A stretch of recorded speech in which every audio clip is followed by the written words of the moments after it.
In Harlem, hundreds of people attended the funeral of anti-police brutality activist Erica Garner, who died at the age of 27 on December 30th after an asthma-induced heart attack 4 months after giving birth to her second child.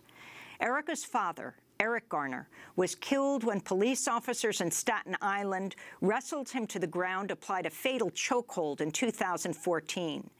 Inside the church last night, Erica was eulogized by the Reverend Al Sharpton, who talked about Erica's unflinching determination to get justice for her father. Sharpton said, while they say she died of a heart attack, no, her heart was attacked that day, referring to July 27, 2014, the day police killed her father. Sharpton went on to say justice is in a coma in the Erica Garner case. The police officer, Daniel Pantaleo, who put Garner in the fatal chokehold, still works in the NYPD.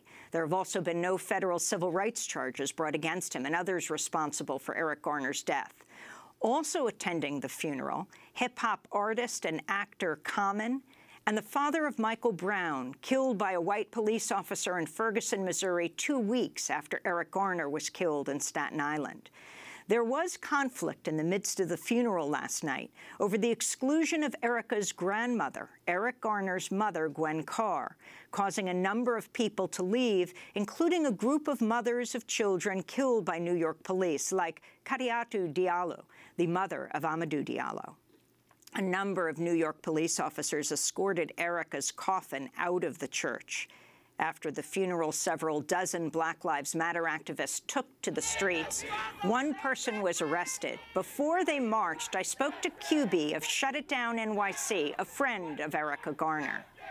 Every Tuesday and Thursday, she would do a rally, whether it was 9 degrees, 10 degrees, whether it was 3 people, 4 people, we marched. We marched to her father's memorial. We said a few words, and that was something that just became a part of our lives. That's just a unique situation where you have to grow up in front of the world. It's like the world saw your father get murdered, the world watched your father not get justice, and then you're pushed into the limelight, and you're basically living a life that you didn't ask for. And she didn't ask to be an activist. It was kind of a choice that was made for her.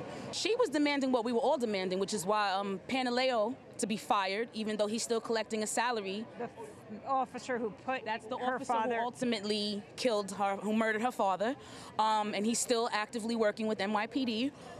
There's no justice, and there still isn't justice. And just to have NYPD at her funeral, that's the last thing in this world that she would have wanted. To have NYPD come in the church, to be involved in the funeral. But one thing I want her to be remembered is how much she loved her children, because nobody's thinking about that. She just had a 3-month-old.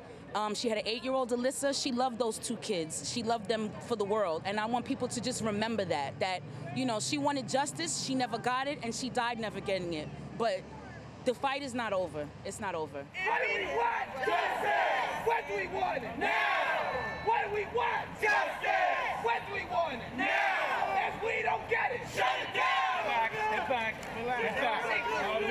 We're standing right near the church where Erica Garner was just memorialized, and police are arresting one of the protesters outside. Back up.